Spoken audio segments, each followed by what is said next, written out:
আমি যখন ক্লাস 10-এ পড়তাম তখন একটি ছেলে আমায় খুব পছন্দ করত। আমি তাকে বিশ্বাস করে তাকে ভালোবেসেছিলাম। তাকেও আমি অনেক পছন্দ করতাম। কিন্তু ছেলেটির মতলব ভালো ছিল না। এই বিষয়টা আমি জানতাম না।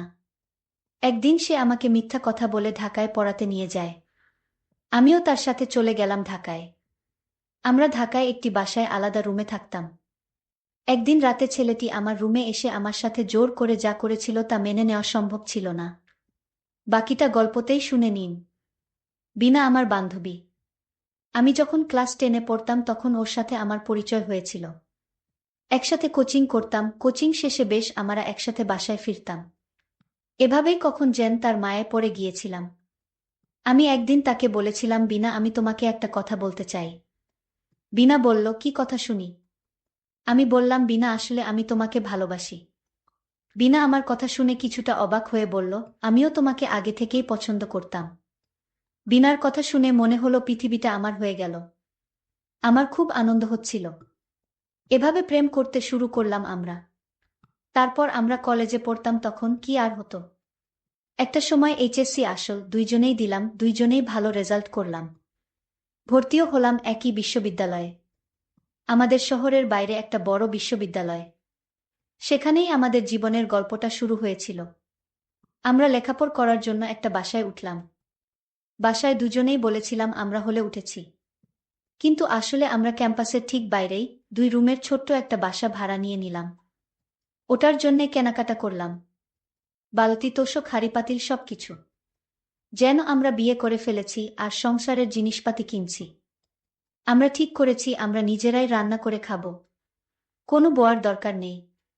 ওই জন্যে ঠিক করেছিলাম 2 রুমে 2জন থাকব। বোয়া রাখার ঝামেলায় যাব না, নিজেরাই রান্না বাড়া করে খেয়ে নিব। যাই হোক, অবশেষে উঠলাম আমরা একসাথে। বিশ্ববিদ্যালয়ে ক্লাস তখনও শুরু হয়নি।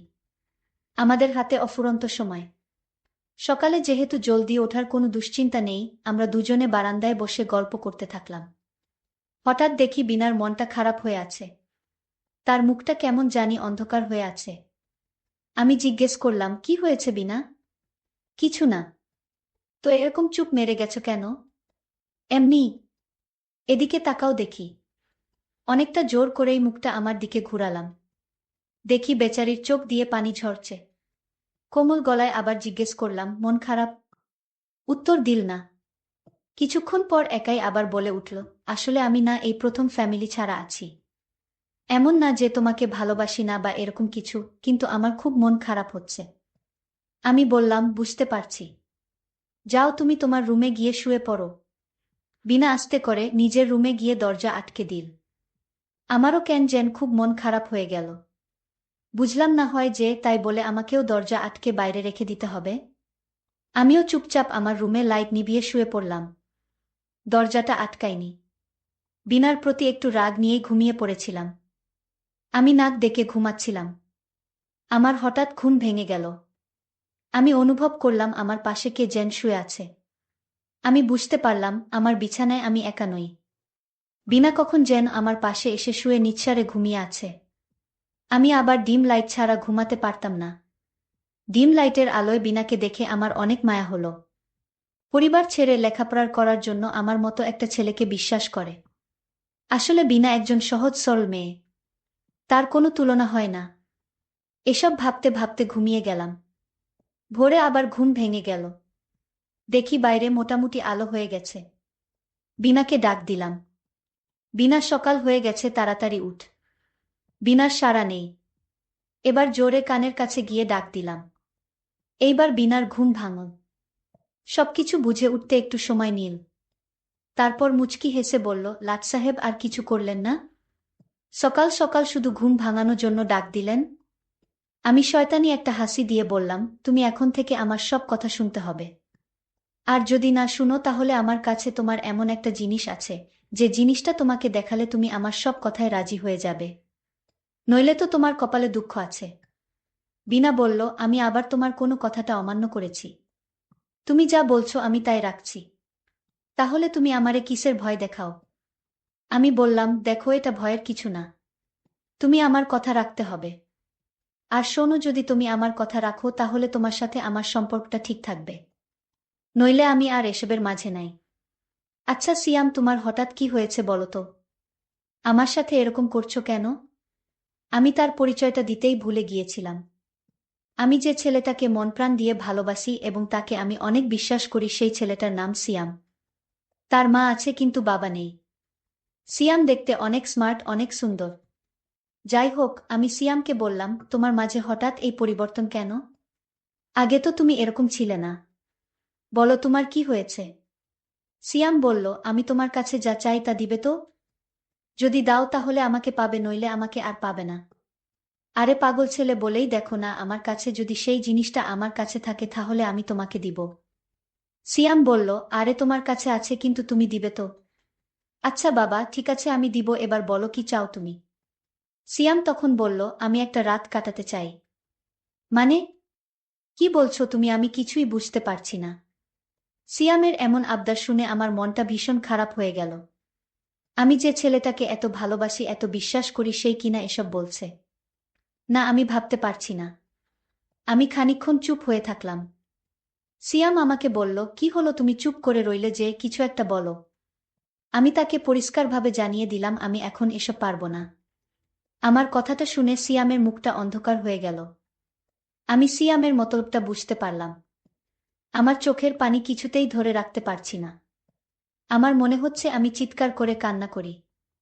সিয়াম তখন আমার সামনে এসে বলল, আমি এমন কি বলেছি যে তোমার কান্না করতে হবে? আমি তো একটা রাত চেয়েছিলাম মা, তোমার সাথে। আমি সিয়ামকে বললাম, তোমার মুখে আমার নাম উচ্চারণ করবে না। তুমি যেরকম ভাবছো আমি সেই রকম মেয়ে না। আমার মা বাবা আমাকে সঠিক শিক্ষা দিয়েছে। আমি লক্ষ্য করলাম বিনা তার রুমে গিয়ে তার কাপড় চোপড় ব্যাগে গুছিয়ে নিচ্ছে। আমি তার কাছে গিয়ে জিজ্ঞেস করলাম, বিনা তুমি কাপড় চোপড় ব্যাগে তুলছো কেন? বিনা বলল, আমি চলে যাব। আমি বললাম, তুমি কোথায় যাবে? বিনা বলল, আমার দুচোখে যেদিকে যায় সেই দিকে চলে যাব। আমি এখানে আর থাকব না। সিয়াম তখন দরজাটা আটকিয়ে দিল আর বলল, তুমি কোথাও যেতে পারবা না। তোমার এখানেই থাকতে হবে। বিনা তখন বলল, তুমি কি জোর করে আমাকে এ বাসায় রেখে দিবে? আমার একটা কথার কারণে তুমি এ বাসা থেকে চলে যাবে, আমাদের ভালোবাসা শেষ হয়ে যাবে, এ আমি কিছুতে হতে দিব না। বিনা তখন আমায় ধাক্কা মেরে দরজা খুলে দৌড়ে পালিয়ে গেল। আমি আর তাকে কিছুতে রাখতে পারলাম না। বিনার জন্য আমার খুব কষ্ট হচ্ছে। আমি বিনার পিছু নিলাম, দেখি সে কোথায় যায়। আমি বিনাকে পিছন থেকে ডাক দিচ্ছিলাম, বিনা আমার কথা কানে নেয়নি। সে তার নিজের ইচ্ছামতো চলে যাচ্ছে। বিনা একটা সিএনজিতে উঠে পড়ল, আমি আর তাকে দেখতে পেলাম না, সে কোথায় চলে গেল। কিন্তু আমি মনে মনে সিদ্ধান্ত নিলাম, আমি তোমাকে ছাড়ব না। আমি যে করে হোক তোমাকে খুঁজে বের করে আমার ইচ্ছাটা পূরণ করব। আমি সারারাত কিছুতেই ঘুমাতে পারলাম না। বিনা আমার ছোট একটা কথার কারণে আমাকে এভাবে রেখে চলে গেল। সে যদি আমাকে সত্যি ভালোবাসতো তাহলে এভাবে আমায় রেখে চলে যেতে পারত না। আমার মনে হয় ও আমাকে সত্যি ভালোবাসে না। যাই হোক, এভাবে কিছুদিন কেটে গেল। আমি বিনাকে বিভিন্ন জায়গায় খুঁজতে লাগলাম, কিন্তু কোথাও তাকে পাওয়া যাচ্ছিল না। এখন আমার মাথায় একটাই চিন্তা থাকে, কিভাবে খুঁজে বের করা যায়। হঠাৎ আমার বাসায় আমার ছোটবেলার বন্ধু আসছে। দোস্ত, তুই কেমন আছিস? ভালো না দোস্ত, মনটা ভীষণ খারাপ। আমি যে এখানে থাকি ঠিকানা দিল কে তোরে? আরে তোর মা দিয়েছে, আর তাই আমি সরাসরি চলে আসলাম। ভাবলাম দুই বন্ধু একসাথে লেখাপড়া করি। আমি লক্ষ্য করলাম সিয়াম কান্না করছে, তার চোখ দিয়ে পানি ঝরছে। আমি বললাম, সিয়াম বন্ধু আমার, কি হয়েছে তোর? তুই আমার কাছে বল, আমি সমাধান করে দিব। সিয়াম তখন বিনার কথা বলল, আমি বুঝতে পারলাম। আমি সিয়ামকে একটা বুদ্ধি দিলাম, শোন, এই মেয়েকে এভাবে খুঁজে পাওয়া যাবে না। আমি বললাম, তাহলে কি করলে তাকে খুঁজে পাওয়া যাবে? আমার বন্ধু ইমন বলল, চল তার গ্রামের বাড়িতে খোঁজ নিয়ে দেখি। অবশ্যই তার মা বাবা জানবে বিনা কোথায় থাকে। আমরা পরের দিন তার গ্রামের বাড়ির উদ্দেশ্য করে রওনা দিলাম। তাদের গ্রামের বাড়ি মুন্সিগঞ্জ, আমরা মুন্সিগঞ্জ গেলাম। সেখানে তার মা বাবাকে খুঁজে বের করলাম। তার মা বাবাকে জিজ্ঞেস করল, মা বিনা কোথায় থাকে? তার বাবা উত্তর দিল, কেন, বিনার কাছে তোমাদের কি দরকার? আমরা স্কুলে একসাথে পড়তাম, তাই বিনার কাছে একটু বিশেষ দরকার ছিল। তাই আর কি? তার বাবা বলল, কি দরকার আমার কাছে বলো, তারপর ঠিকানা দেই। আমার বন্ধু ইমন বলল, দেখুন কাকা, বিনা যে বাসাতে থাকতো সেই বাসার কিছু দামি জিনিস চুরি করে নিয়ে এসেছে। এটা আমাদের কানে আসে। আমি বলেছিলাম বিনা এরকম করবে কেন? আমাদের বিশ্বাস হচ্ছিল না। বাসার মালিক বলল, যদি তাকে খুঁজে না পাওয়া যায় তাহলে মামলা করা হবে। আর আমরা এসেছি বিনাকে বাঁচাতে, কারণ বিনা যে চুরি করে নাই তার প্রমাণ আমাদের কাছে আছে। তার বাবাকে আমরা এভাবে মিথ্যা কথা বলে মেয়ের ঠিকানা নিলাম। বিনার বাবা বলল, আমার মেয়েকে বাঁচাতে হলে তো ঠিকানা দেওয়া ছাড়া আমার আর কোনো উপায় নেই। তাই বিনার বাবা ঠিকানা দিল। সে বলল, আমার মেয়ে এখন ঢাকায় থাকে না, সে সিলেট থেকে লেখাপড়া করে। আমরা ঠিকানা পেয়ে গেলাম। ইমনকে আমি বললাম, আমার সাথে চল বন্ধু, সিলেট যাই। ইমন বলল, আরে বন্ধু, তোর জন্য তো আমার এই জীবনটা পর্যন্ত দিতে পারি। আর সিলেট যেতে পারবো না? যতদিন পর্যন্ত বিনাকে খুঁজে না পাস ততদিন পর্যন্ত আমি তোকে হেল্প করব, তুই কোনো চিন্তা করিস না। সিয়াম আমার কথা শুনে অনেক খুশি হল। আসলে পৃথিবীতে এমন বন্ধু পাওয়া বড় কঠিন। আমরা পরের দিন সিলেটের উদ্দেশ্য করে রওনা দিলাম। আমরা সিলেট বিয়েনি বাজার গিয়ে একটা হোটেলে উঠলাম। রাতে খাবার খেয়ে যখন ঘুমাতে যাব ঠিক তখন পাশের কেবিনে মেয়েদের গলার আওয়াজ আসছে। আমার মনে হলে পাশের কেবিনে বিনার গলার কণ্ঠ শুনলাম। আমি ইমনকে বললাম, ইমন, আমাদের পাশের কেবিনে মেয়েদের গলার আওয়াজ শোনা যাচ্ছে, আর আমার কাছে মনে হচ্ছে এখানেই বিনা আছে। ইমন বন্ধু আমার, তুই একটু গিয়ে দেখে আসবি। ইমন তখন বিছানা থেকে উঠে বারান্দায় গেল এবং পাশের কেবিনে নক করল। কিন্তু রুমের ভিতর থেকে কেউ দরজা খুলছে না। 3বার নক করলাম কিন্তু কারো সাড়া শব্দ পেলাম না। ইমন নক করার সাথে সাথেই রুমের ভিতর যে আওয়াজটা ছিল তা বন্ধ হয়ে গেল। সিয়াম তখন আমায় বলল, শোনো বন্ধু, রাতে মনে হয় এভাবে ডিস্টার্ব করা ঠিক হবে না। সকালে দেখা যাবে, সকাল সকাল উঠতে হবে। এখন ঘুমিয়ে পড়। ভোর 5টা বাজে আমি উঠে পড়লাম এবং বারান্দায় দাঁড়িয়ে থাকলাম। আমি চেয়ে আছি দরজার দিকে, কখন দরজা খুলবে তার অপেক্ষায়। হঠাৎ দরজা খুলে ফেল, তখন দেখলাম বিনা প্রথম বের হয়েছে। বিনা আমায় দেখে অবাক হয়ে গেল। আরে তুমি এখানে কেন এলে? আমি তোমার জন্য ঢাকা শহর ছেড়ে চলে আসলাম, আর তুমি কিনা এখানেও চলে আসলে? হ্যাঁ, আমি এখানে চলে আসলাম শুধু তোমার জন্য। আজ তুমি কিছুতেই ছুটতে পারবো না। আমি বিনাকে বললাম, বেশি না, তোমাকে একটা ভিডিও দেখাবো আমার মোবাইলে, সেই ভিডিওটা দেখানোর পর আমি চলে যাব। তোমাকে আর খুঁজব না। আমার তো গলা শুকিয়ে গেল। আমি বললাম, কি এমন ভিডিও দেখি তো? তার মোবাইলে ভিডিওটা যখন চালু করলো, ভিডিওটা দেখার সাথে সাথেই আমার মনে হলো যেন আকাশটা আমার মাথায় এসে পড়ল। এইটা হলো সেই ভিডিও যেদিন আমরা একটা বাসা ভাড়া রেখে দুইজন দুই রুমে থাকতাম। কিন্তু একদিন তুমি আমার রুমে রাতে চলে আসছিলে। আর তুমি আমার রুমে যখন এসে ঘুমিয়ে পড়ছিলে, আর তখন আমি জেগে উঠলাম। তারপর যা হয়েছিল তা তো তুমি ভিডিওতে দেখতেই পাচ্ছ।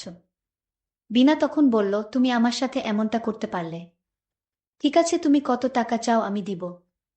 তুমি এই ভিডিও মুছে ফেলো। সিয়াম তখন বলল, আমি টাকার পাগল না, আমি মায়ের পাগল। আমি সেই স্কুল জীবন থেকে তোমার মায়ে পড়ে রইলাম, আর তুমি আমায় মনে করছো আমি টাকার পাগল। সিয়াম তখন খুব রাগান্বিত হয়ে বলল, আমি তোমাকে সত্যি ভালোবাসতাম, কিন্তু আজ বুঝলাম তুমি আমায় ভালোবাসো না। এটা তোমার নাটক ছিল, কিন্তু আমাকে কষ্ট দিয়ে তুমি সুখে থাকবে তা আমি হতে দিব না। আমি আজই তোমার এই ভিডিও সোশ্যাল মিডিয়ায় ছেড়ে দিব। এই কথাটা বলার সাথে সাথেই বিনা আমাকে বলল, ঠিক আছে, তুমি কি চাও আমি তোমার সব কথা রাখব। ঠিক আছে, মাত্র তুমি লাইনে আসছো। বিনা বলল, কি আবদার তোমার বলো। আমি বললাম, আগেই তো বলেছি, ভুলে গেলে নাকি? ঠিক আছে, আমার মনে পড়ছে, আমি রাজি। আমি তখন আনন্দে বললাম, কি করে ভাবলে আমি এসব করব? তুমি আমায় যতটা খারাপ ভাবছো আমি ততটা খারাপ না। তুমি যদি রাজি থাকো তাহলে আমি তোমাকে আমার ঘরে সারা জীবনের জন্য নিয়ে যাব। আমি তোমাকে আগামীকালই বিয়ে করতে চাই। এই কথা শুনে বিনা বলল, ঠিক আছে, তুমি যা ভালো মনে করো তাই করো। তাহলে চলো আজ আমরা গ্রামে ফিরে যাই। বন্ধুরা, গল্পটি কেমন লাগলো তা অবশ্যই কমেন্ট করে জানাবে। আর এরকম নতুন নতুন গল্প পেতে আমার চ্যানেলটি সাবস্ক্রাইব করে পাশে থাকবেন। ধন্যবাদ।